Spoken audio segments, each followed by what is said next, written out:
It is with great honor and excitement for me today to introduce to you both our program today from AADI as part of Asian Pacific American Heritage Month and our wing lectureship and lecturer today. First, I want to give you a summary about what we have done this month already due to the help of AADI and Dr. and various individuals, Ms. Sato and Ms. Lee.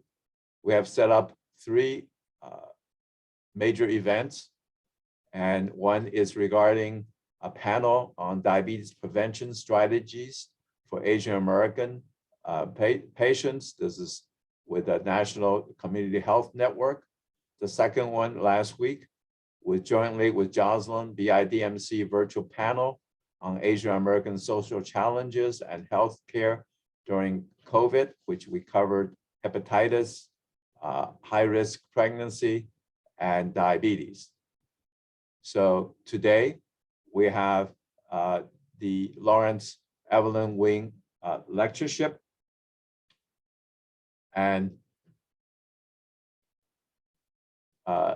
also I just also want to advertise for the 17th Taste of Ginger, which is going to happen in September. So look out for this in the future. Now, the Lawrence and Evelyn Wing Family Lectureship we're having today is donated by and supported by the Wing family, as shown here. The Larry and Evelyn Wing, who I had known, was a Board of Trustees member of Joslin in the 1980s. And he encouraged and strongly advised me of starting an Asian American effort at Joslin. And he had 3 children, Linda Wing, Dr. Lauren Wing, and Leverett Wing, who we're going to ask to speak in a second. This is also supported by major supporter whose name are listed on this slide. And this is a picture, black and white picture of the founders, most of the founders. Long time ago, I can't remember when this picture was taken, but it was a long time ago. And then we have the present day staff and a healthcare provider for the Asian American Diabetes Initiative team at Joslin. So at this time, I want to ask Mr. Leverett Wing, as I introduced him before, the son of Larry Wing, to say a couple of words. Leverett. Good afternoon, Dr. King. Thank you so much for that generous introduction. Thank you, everybody, for being here. Thank you to Joslin, first and foremost. Thank you to Joslin's leadership, Dr. Maida, Dr. Herman, who I've just had the pleasure of meeting, and especially Dr. King, who has been the driving force behind the development and growth of AADI. He has taken AADI to incredible heights, and I think we are all indebted to him, not just here in Boston or Massachusetts, but nationally and around the world. So thank you to Dr. King for your leadership, because anybody, not anybody, but it can start well, but it really takes visionary and very tireless, and I'll use the word relentless leadership that Dr. King has provided to grow AADI to where it is now. So thank you so much, Dr. King. Thank you to Joslin, and also thank you to Dr. Samoa joining us from LA for bringing your knowledge. It's only 9 a.m. there. I mean, I'm sure you're up at 6 a.m. or 5 a.m. But thank you for joining us so early from there. And I'm grateful to Joslin for all that it's done. I'm in awe in terms of how AADI has grown. We now have we had a week worth of AADI events for AAPI Heritage Month. The 2 panels this week and today's lectureship named after my parents. The only bummer or the only disappointment is that usually we have Taste of Ginger on the same day as the Wing Lectureship, but that's okay because we're going to have it in September when hopefully we'll be able to, the pandemic will have tamped down a little bit more, and we'll have just a wonderful evening. So it'll be a twofer. We'll have one in the spring. We'll have one in the fall. So thank you to AADI. Without AADI, my mom has always said that she would have been a single mother when I was 8 years old because my dad developed diabetes when he was in his late 30s, and we were so fortunate to have Joslin come around and treat him. And because of Joslin, he lived an additional 40 somewhat years, and we were blessed to have him, and we're blessed to have Joslin. And our hope is that this lectureship series, as well as all the work that AADI has done, will help us spread information, will help us spread data, and will help us spread knowledge around not only the country but around the world, and help our community receive better treatment and receive better service. And so thank you again for this opportunity. Thank you to Joslin, thank you, Dr. King, and thank you to AADI. Well, thank you, Lever, for such generous comment. So I'm going to proceed now to talk about the Wing Lectureship. This is the 5th year for it, and it's already very well known around the country. And one reason is we always had incredible luck to attract very prominent speakers regarding Asian American and Pacific Islander health. As you can see from this list from when it first started, 2017, that we have speakers from all over the country, especially Massachusetts. And so today we will have another speaker, another famous speaker, Dr. Ray Samoa, who I got to know for over 10 years now. He's always very passionate about diabetes and Pacific Islander and Asian American health. And let me just tell you a little bit about him. He has his MD from University of Washington, residency and endocrine fellowship at University of Southern California and Children's Hospital. He studied metabolic conditions and diabetes in Pacific Islander and cancer survivors, principal investigators on many cancer studies, and leader of studies, especially for the National Pacific Islander COVID-19 response team, technical lead for the Healing Association of Pacific Islander Physicians, and member of Pacific Islander Center for Primary Care of Excellence, and member of Community Institution Review Board for Association of Asian Pacific Community Health Organizers.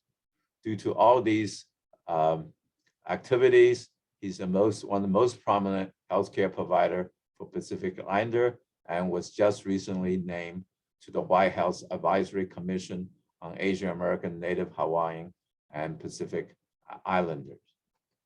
So today he's going to speak to us on diabetes through a health equity lens. So Dr. Samoa, so I'm going to stop share now. And Dr. Samoa, which I lost you now, but you should be able to share now.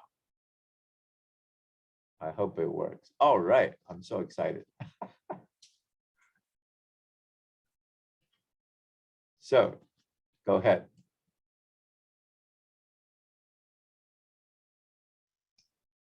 Okay, can you hear me? Yes, I can hear you. Go ahead, please. Okay.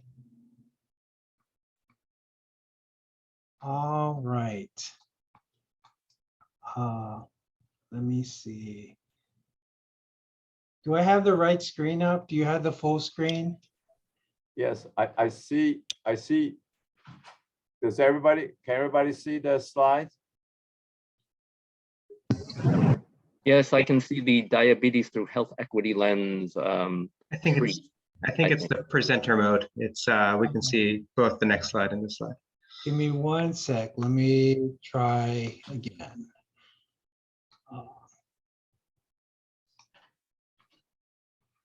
Okay. All right. How about that? That looks Okay, good. that looks good. All right. Sorry Go ahead. about that. Thank you so much to Leverett and the Wing family for the invitation. Thank you for inviting me. I was a little gobsmacked when I saw the list of previous lecturers. Those are all the people I look up to, especially Happy. And if Dr. King asks you to do something, I'm from the generation where you just do it. So once again, thank you so much for the invitation. So I'll be speaking about diabetes through a health equity lens. And before we get there, I just do want to acknowledge sort of the land that I'm presenting from, which is in Southern California, which is the original lands of the Tonga and the Gabrielino tribes. And their absence in Southern California speaks to the atrocities that they faced. And I just wanted to acknowledge that before I spoke. Our objectives today are pretty simple. We do want to go over some health equity concepts, which is a little strange because some of you out there are experts in it. We'll explain some of the terminology so that we're all in the same footing. And eventually what we want to be able to do is improve our capacity to identify bias and help identify NHPI inequities in delivery of care. And then if we have time, we'll go into approaches to health equity in regards to diabetes care. So before I get started, I do want to make sure that we are under the agreement that all questions are welcome, that everyone has the intent to learn here, and that no one means harm by their questions. And so with that being said, let's go into it. So our definition of health equity means that everyone has fair and just opportunity to be as healthy as possible by removing obstacles to health, such as poverty, discrimination, and a whole bunch of other social determinants of health, optimally to improve health, optimize health. That differs from health disparity, in that health disparity is a particular type of health difference that's closely linked to social and economic and environmental disadvantage. And usually that the disparities affect a group that are systematically disadvantaged due to differences based on race, ethnic group, religion, socioeconomic status, gender, age, mental health, cognitive, sensory, physical ability, sexual orientation, gender identity, or geographical location. And that these identifiers are commonly linked to some form of discrimination and exclusion. So some examples of health disparity in regards to diabetes.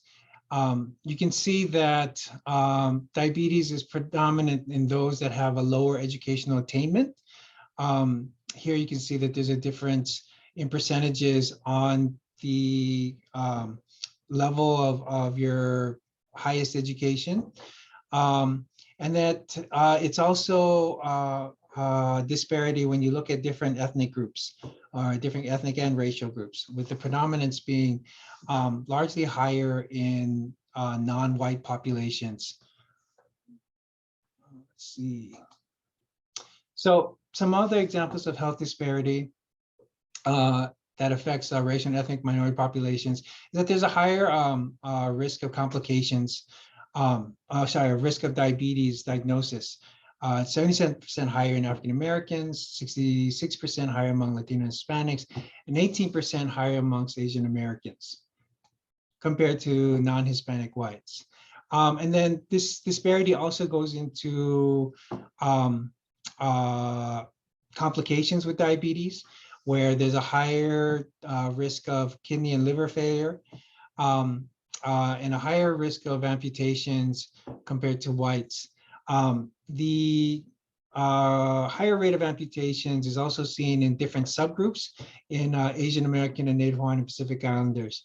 And then one stark example of a health disparity that was seen by Alka Kanaya in the Bay Area with the Kaiser cohort was that Pacific Islander women with diabetes had a 2 times higher risk of an MI compared to non-Hispanic whites with diabetes. And so one of the things that when you talk about that disparity and it's being closely linked to socioeconomic conditions include the thought of whether or not this is a biological predisposition. And one of the things that we note that there's a lot more evidence that speaks to the environmental impact versus a biological predisposition. And so these environmental impacts can be divided up into different levels of influence, where upstream determinants occur at a macro level, and they include larger policies regarding health and non-health, adjacent sectors. And then midstream determinants are usually described as health behaviors that are influenced by these policies. And then downstream determinants are what we see as providers. This is what we see at the clinician level, the manifestation of all these upstream and midstream determinants. And so one way to look at it is looking at sort of what specific influence you're looking at. And as you can see, when it comes to upstream factors, you're looking at more societal structural conditions, social gradient, relative poverty being problems with racism and discrimination, which has been problematic during the pandemic, and then housing, social networks, employment conditions are all upstream factors. And then in the midstream factors are things that are affected by these policies, such as behaviors such as smoking, alcohol, whether or not you exercise, your dietary choices. And then, as we said before, the downstream are what we see in clinic. So this is where we treat people with diabetes, cholesterol, blood pressure, family history. All of these are more considered downstream. And so as you can see, trying to attack the problem at the downstream when it has influences all throughout is a little short-sighted. And so the other thing that we want to note is that the limitations of a biological predisposition, because there are some conditions or complications that have a very heavy biological predisposition, but the majority of diabetes is limited by looking at it. And the reason for that is that the genetic mutations in ethnic and racial minorities that are involved with increased risk of diabetes complications have yet to be uncovered at a larger level. We are starting to see them. There are some GWAS studies in mostly Samoan populations that are identifying some mutations that are associated with complications. And that the goal of therapy still revolves around optimal glycemic control and managing diabetes complications, regardless of what the biological predisposition is. And that's more heavily associated with these determinants. And we haven't found any genetic mutations that have correlated with difficulty in optimizing glycemic control yet.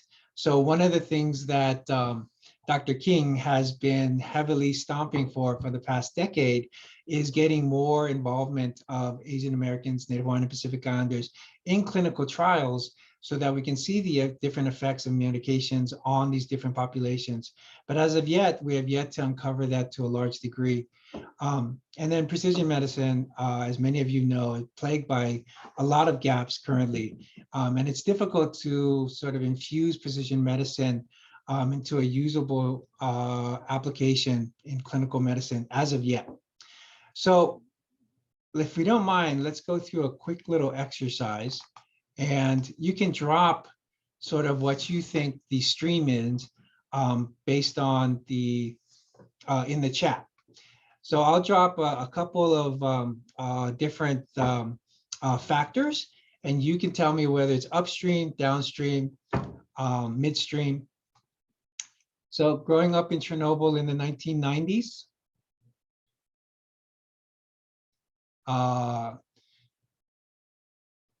so that's more upstream.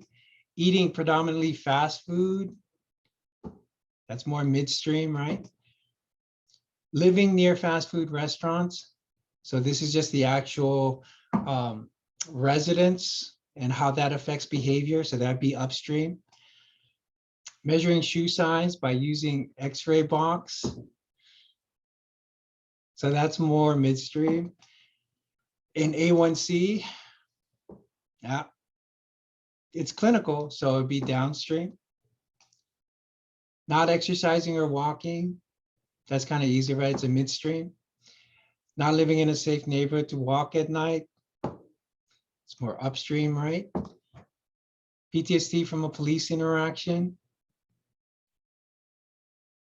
So this is a condition based on a policy, so I would probably put this more in the, sorry, this is a clinical condition because it has a diagnosis. So it would be downstream. Sleeping 2 to 3 hours a night, behavioral, so midstream. A high home IR, it's a clinical evaluation, so that's more downstream. And then significant family history of diabetes, that's something more picked up by a clinician, and so that would probably be more downstream.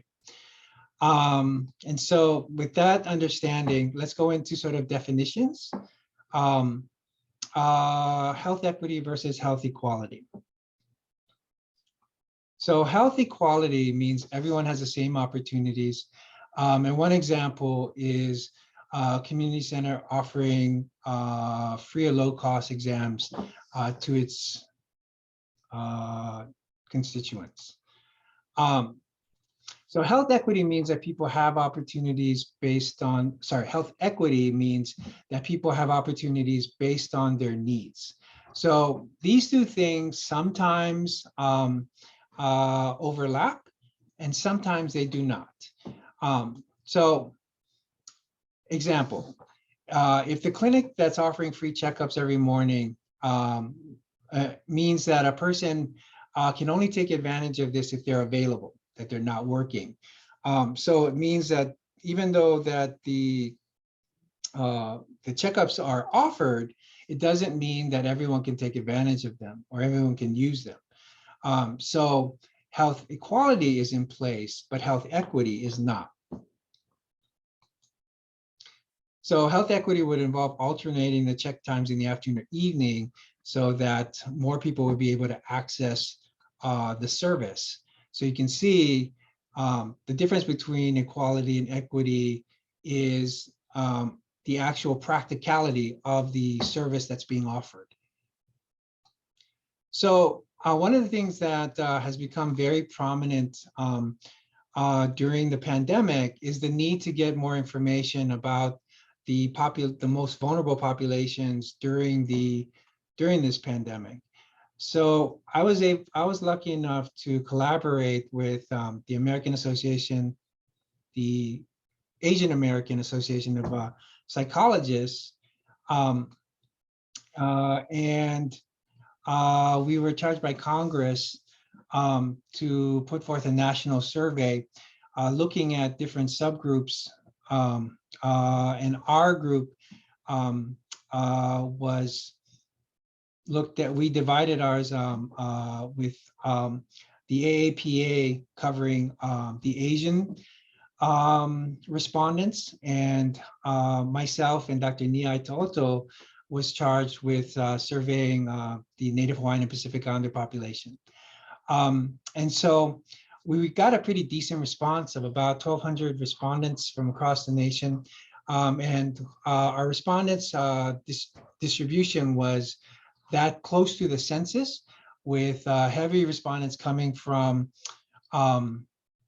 West Coast states like California, Hawaii, Washington, and Oregon, and also with a good fair amount of sampling from Arkansas as well, and Utah. And so one of the things that we were able to pull out from the survey was, which showed an example of health inequity, was that Native Hawaiian and Pacific Islanders had the highest rates of COVID-19 California and the highest mortality rate of any ethnic or racial group. So that was reported by the NHPI data lab that's housed at UCLA. And our survey was able to uncover that the vaccine hesitancy rate was 38%, which is pretty high.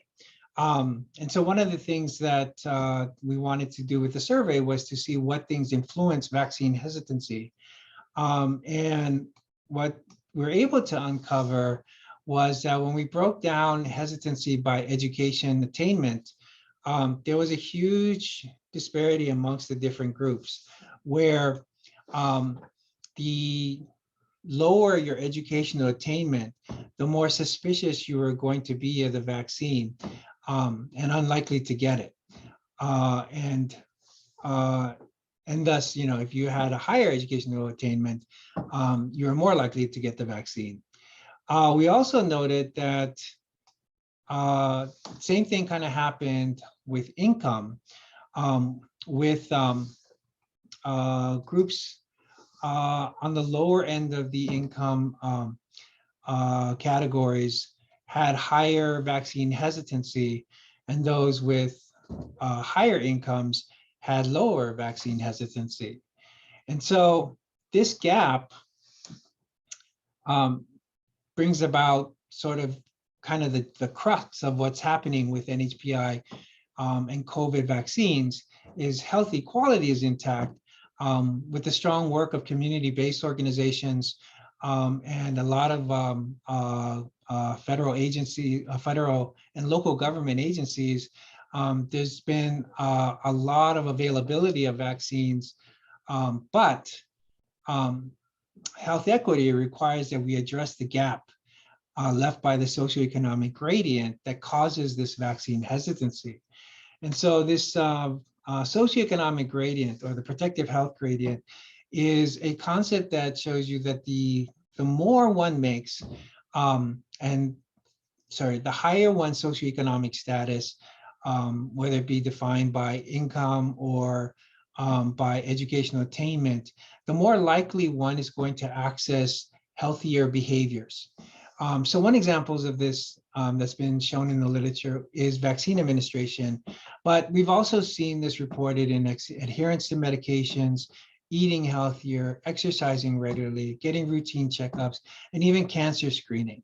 And so this protective health gradient, although highlighted by COVID and the pandemic, is something that's in play with other conditions likely affecting diabetes outcomes. And so the socioeconomic status can be defined as the social determinants of health. It's one way of measuring it.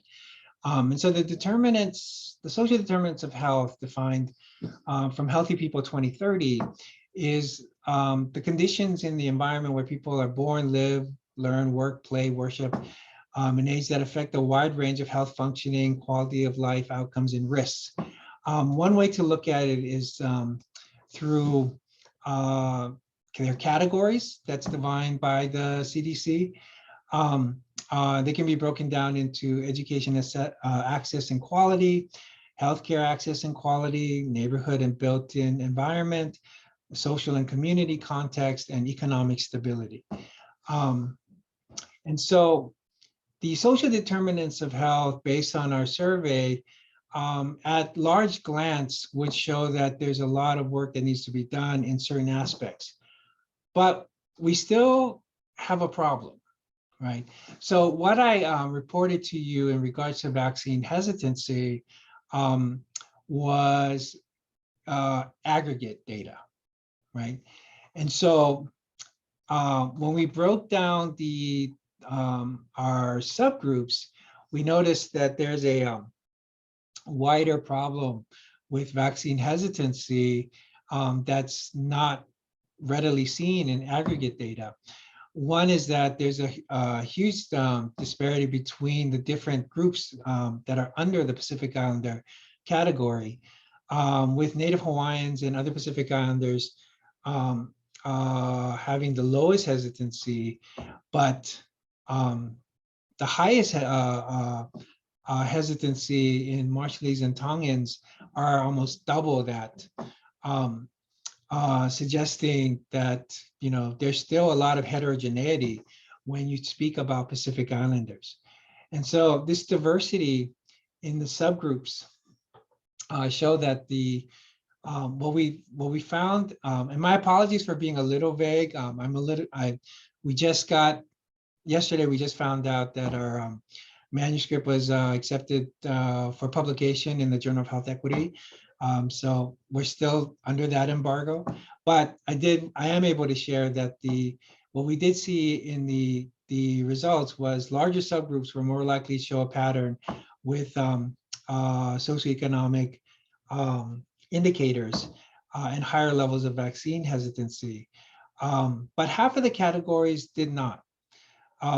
It didn't show such a clean association with socioeconomic conditions and vaccine hesitancy. So it's unclear whether this is a power problem, sample size problem, versus whether there's something inherent in these groups, regardless of income and education, that makes them hesitant. Because those are two very different problems that require two different levels of intervention. And so when this problem with sort of data disaggregation is seen throughout, as you know, I probably don't have to reiterate, but as you know, the OMB combines, the OMB minimum standards currently combines Asian American and Pacific Islander data collection and data reporting. So we are reported in aggregate. And when we look at these socioeconomic conditions in aggregate, it gives you a very skewed picture of what's going on. As you can see, based on the American Community Survey from 2013-2015, Asian American and Pacific Islanders have the highest reported annual income, or median house income, at 74,000 compared to all the other ethnic and racial groups. But when you flush that out a little more, you see that there's a huge disparity amongst the different groups under that, the different subgroups that are listed under our overarching category, with Asian Indians and Filipinos having the highest incomes at about 100,500, and the lowest being reported in other Micronesians at about 30,000, and everyone else falling in between that. So same thing is seen with education, where Asian American and Pacific Islanders, again from the ACS in 2015, have the highest rate of highest share of college grads, highest percentage of college grads in their population at 51%. But when you look at the disaggregated data, you see a huge disparity between the in-groups, with Taiwanese having the highest at 74.5% and other Micronesian having the lowest at 5.2%. And when you look at it compared to the rest of the US, you can see a lot of the groups are above that, where you get the model minority myth. And then, but what they fail to see is that the other half, which largely includes Pacific Islanders and Southeast Asians, having way less than the national average. And so my reason for bringing this up is not to bring division amongst us, but to understand that if we're going to get adequate assessments of our community's proximity to equity, then we need to have better disaggregated data to do so. Because policies, needed policies that need to be put in place to sort of help communities reach that equity need accurate information to inform them. So one of those things that's happening currently is the formation of the Equity Data Work Group. This was put in place by the Executive Order on Advancing Racial Equity and Support for Underserved Communities through the federal government. So this group works across all federal agencies. I think one of their lead is basically housed in the OMB.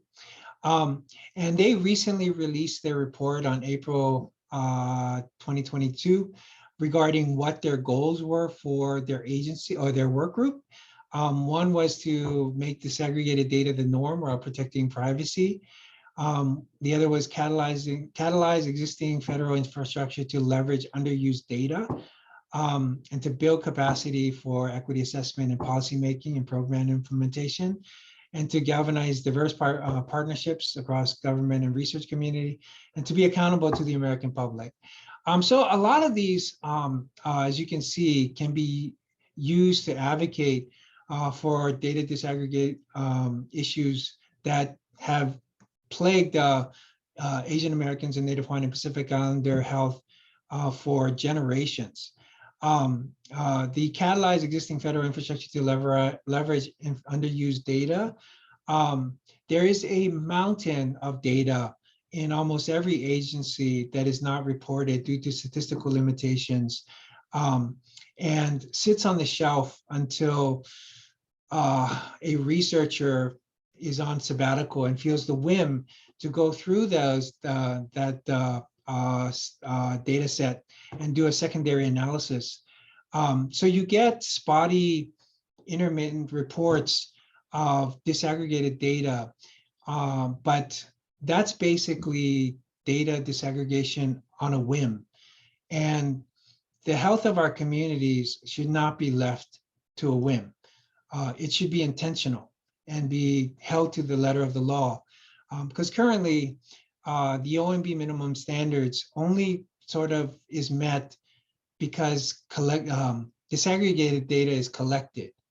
But from my understanding with discussions with the OMB is that it doesn't necessarily mean that they have to report disaggregated data and still adhere to the minimum standards. So that's why health equity for NHPI requires effective data disaggregation. The issue of assessments to gather regarding proximity to equity makes this a civil rights issue. So why is it important? Well, so there's a lot of diabetes disparity when you talk about Native Hawaiian and Pacific Islander populations. A lot of group has done an amazing amount of work trying to bring this to the forefront. Happy Araneta, who's on the call as well, has done some pretty amazing work in San Diego with her group. But you can see that our diabetes rates range from 12 to 38.4% compared to the 9.4% in the general US population. It's striking. The 38.4% comes from Arkansas, the Marshallese community that's situated there. There are rates as high as 19 to 20% that's reported from the Burfess from the state of Hawaii. But regardless, even the lowest prevalence rate is higher than the general population. And there's not a lot of data looking at diabetes complications in Pacific Islanders on the continent. But what we do see in the limited work that's been done is that there are higher rates of renal complications and amputations compared to a lot of other ethnic and racial groups. So how do we improve health equity through diabetes care? Well, one of the things I propose is that we eliminate oppressive bias as much as possible from our clinical processes, right? And so hence why this is the work that I'm doing now in regards to trying to improve the care for diabetes for vulnerable populations, such as Native Hawaiian and Pacific Islanders. But what I'm finding is that there are more groups out there that will benefit from approaches that eliminate health equity or inequity in diabetes care. So let us get familiar with health equity, shall we? So structuring bias, or what we call the 4 I's. So bias comes in many forms, and it's important to know which type of bias you're dealing with. So you know which ones you have an effect over and which ones that you need to lend your voice in advocacy for.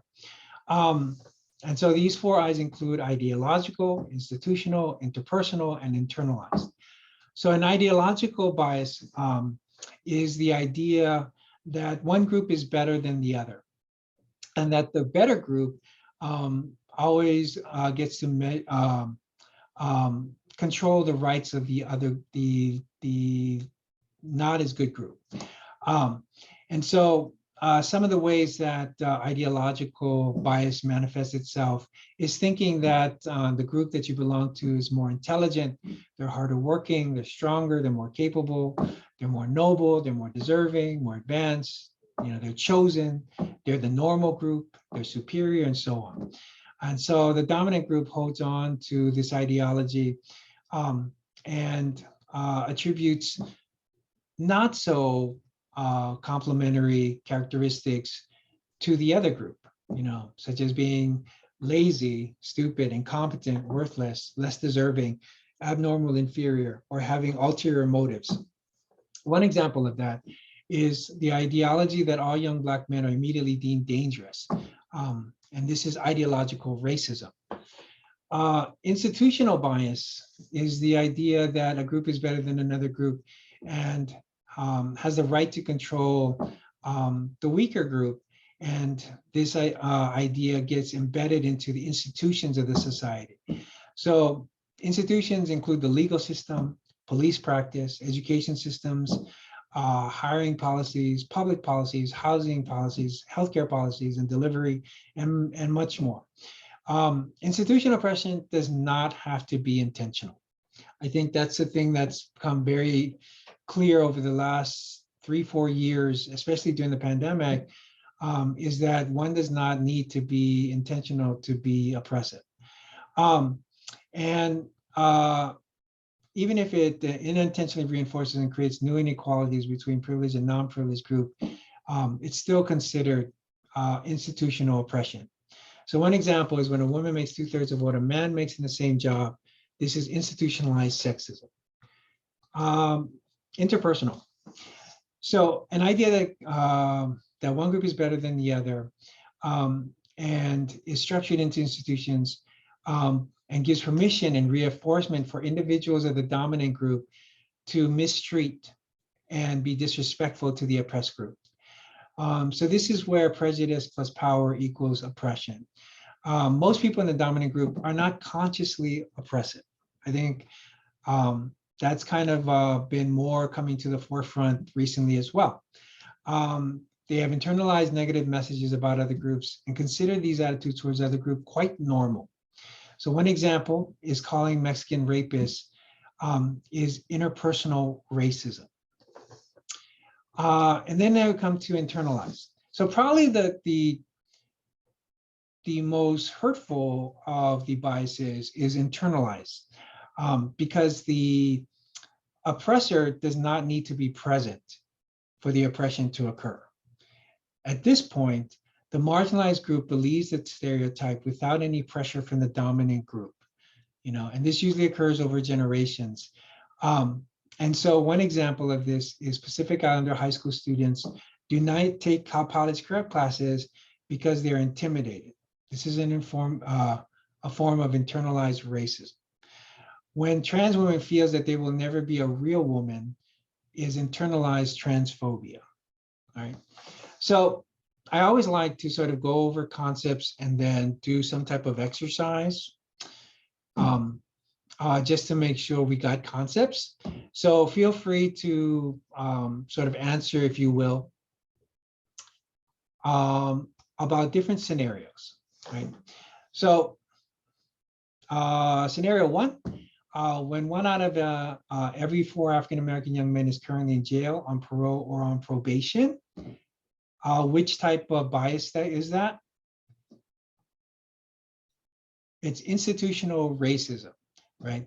So one of the things you can do during this exercise is, one, you can call out the form of bias, and then what type of bias are you dealing with? 2, when psychiatric institutions and associations diagnose transgender people as having a mental disorder, this would be B, institutional transphobia, right? 3, when people are on welfare are labeled as lazy,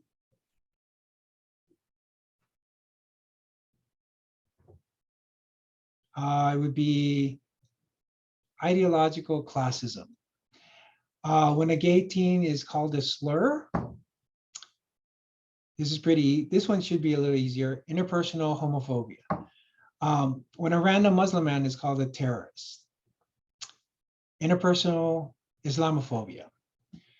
When an immigrant is ashamed of their accent, internalized xenophobia, right? Calling SARS-CoV-2 virus the China virus. Interpersonal xenophobia and racism, right? So how can you identify bias? Well, probably one of the best ways to identify bias is starting with yourself.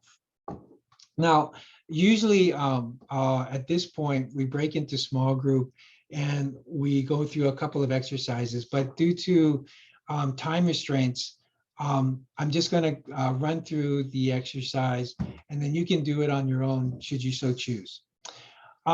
So one of the things that I often have people do to sort of understand their own bias, or at least their own foundation where some of these biases occur, is playing a game of where are you from? So Tayasi Selassie has a really wonderful talk on this called Where Are You Local on YouTube. And where are you from is a little guarded for Asian American and Native Hawaiian Pacific Islanders, because where are you from generally means when are you going back, right? And so we oftentimes have to sort of deal with that filter. One way to, but it's also very difficult to answer that question. For those of us who have grown up on both sides of the ocean and in different areas around the country, it is very difficult to explain to someone where are you from and give anyone any accurate depiction of who you really are. So one of the ways that Tayasi Selassie recommends is using what we call the 3 R's. So the first R is, what are your rituals? You know, what rituals did you grow up with? Where were they cultural or regional, and which ones do you still partake in, right? So I'll give you a quick example. One thing we still do at our house that is very common in our culture and other cultures like us is we leave our shoes outside, right? You don't wear your shoes in the house. That's a common ritual that we have when we grow up. The other more specific ritual that we have as Samoans is it is a cultural no-no to stand up and eat. So, you know, these days when people walk around because they're busy and they're eating, it's still frowned upon in Samoan culture to do so. The other R is, what are your relationships? Whom do you interact with that shapes your day? Who do you talk to regularly? And I don't mean social media, right? Where do you get what is your sphere of influence in regards to forming your opinions or your view of the world? The third R is, what are your restrictions? Our experience of rituals and relations is heavily influenced by our restrictions. Where can you live? What passport do you hold? And so a lot of this has to do with sort of our intersectionality in regards to being AA and NHPI community. There are some things that restrict our participation in our cultural community, such as racism, sexism, homophobia, and things that influence our ability to engage in the larger community as well, based on our race. So taking what we learned today to clinic, one of the things that we commonly have a problem with in our diabetes clinic, and I'm the fellowship site director for our endocrine fellowship. So one of the things we press upon our fellows is looking at the patient from a health equity lens. So here is a case of a patient that's missed several appointments. He's not very adherent with his medications or his lifestyle behaviors, doesn't exercise. He didn't bring in his meter. His A1C has been 10 or greater for the past several years. Triglycerides and lipid panel is not a goal. We ask about his diet. He says he's been trying to eat less tortillas with dinner. And so you can see how frustrating this patient would be to a clinical provider. And so one of the things that we refocus patients from a health equity lens for our fellows is the thinking that your patient is not the problem. Your patient and you are working together to solve the problems. And so it is very clear for you to identify what the problems actually are so that you can come up with a better approach to addressing them. So when we break down sort of the patient's issues, if you will, in regards to attendance and adherence to therapy. So when we ask the question, how come you haven't been coming to your visits? What we don't realize is that laden within that is heavy judgment, right? And when we look at it from a more equitable approach, it's thank you for making the effort. Thank you for engaging in your care today. How can we get your care to you more regularly? So you frame the patient, you framed it outside of the patient being the problem to now asking the patient, how do we fix this problem that we're having with your care? Adherence to therapy. He's not checking his blood sugars. Are you checking your blood sugars? Seems meaningless, right? We all do that. It's not an unheard of thing for an endocrinologist to ask, are you checking your blood sugars? But even that, according to some of our patients in our focus group, is laden with judgment, right? And so one of the ways you can ask your patients in a way that's not so judgmental is, how do you know your blood sugars are safe? Giving the onus that you understand that they know how important it is to check their blood sugars, but why, what way are you using to figure this out? How many times do you miss your insulin injection? Very common question that we have to ask. But refocus. Another way of asking the question is, what are some of the obstacles you face in injecting your insulin regularly, right? It takes it away from being patient-focused to being problem-focused. Aspects of diabetes care. So commonly, I'll see fellows go in and ask, do you exercise? Meaningless, right? It's something that you would ask your family member without any thought. But in that is judgment, right?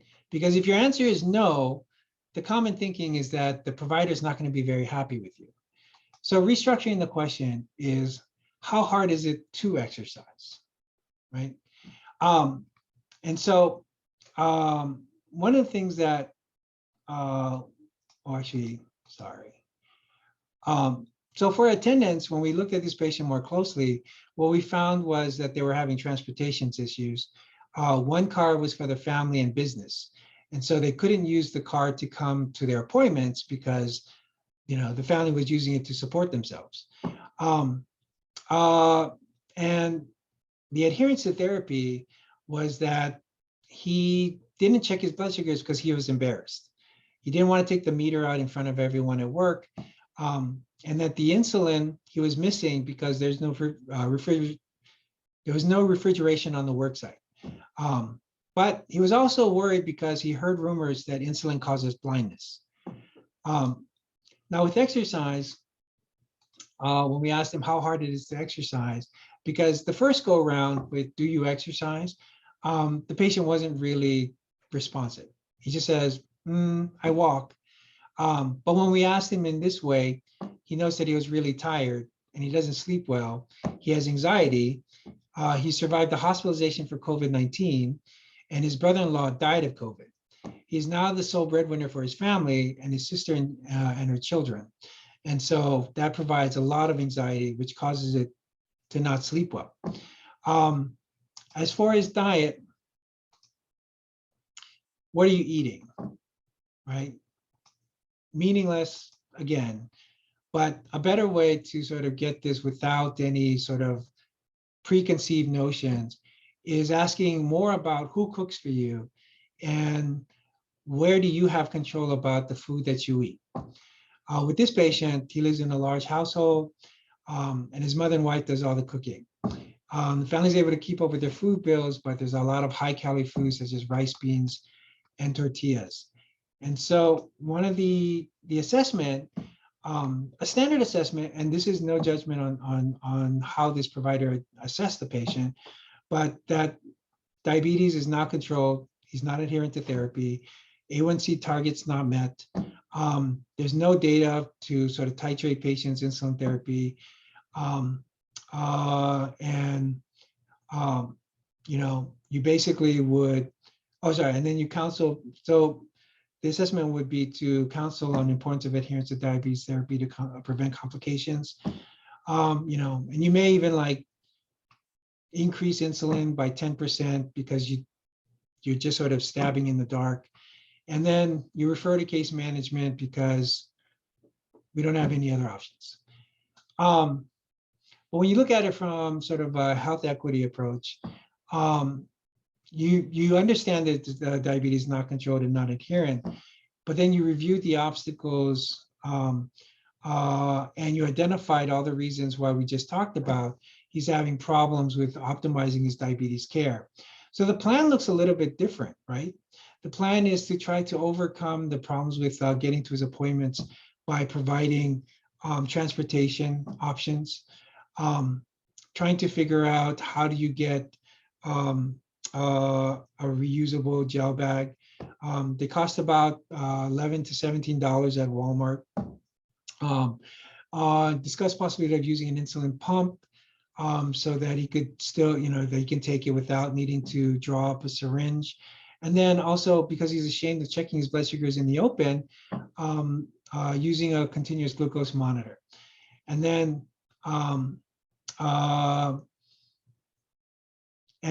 making sure he knows to open the lines of communication, that insulin doesn't cause blindness per se, but it's more important that the lines of communications are open to discuss any questions about his diabetes care.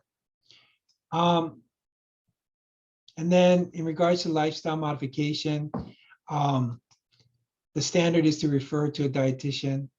But when we use the assessment and go through the obstacles that we identified through the health equity lens, you know, we noticed that his anxiety is a large driver as to his behavior.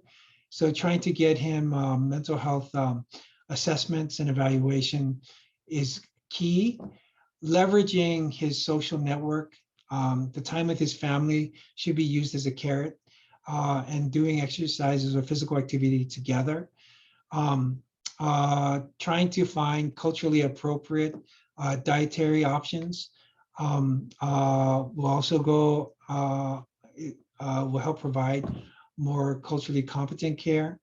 And then, you know, coming up with a plan should you not be able to do so, right? Should we not meet the goals by next time around, what are you going to do next? Okay, and then some other sort of evidence-based behavioral practices. So we went through a lot. We had a lot of stuff that we went over. I'm asking you to memorize a ton of stuff. Luckily, you have my slides. But let's say you can't remember it every time you go see somebody, and you're a little nervous that you won't know everything you need to know about a patient to effectively intervene on their behalf. I think one of the things you should realize is that the concept of equity in regards to healthcare centers on empathy. Yeah. And so when all goes wrong, try to be empathetic, right? You know, as you start to look at the tools of health equity and start to become better at using them, we're going to stumble.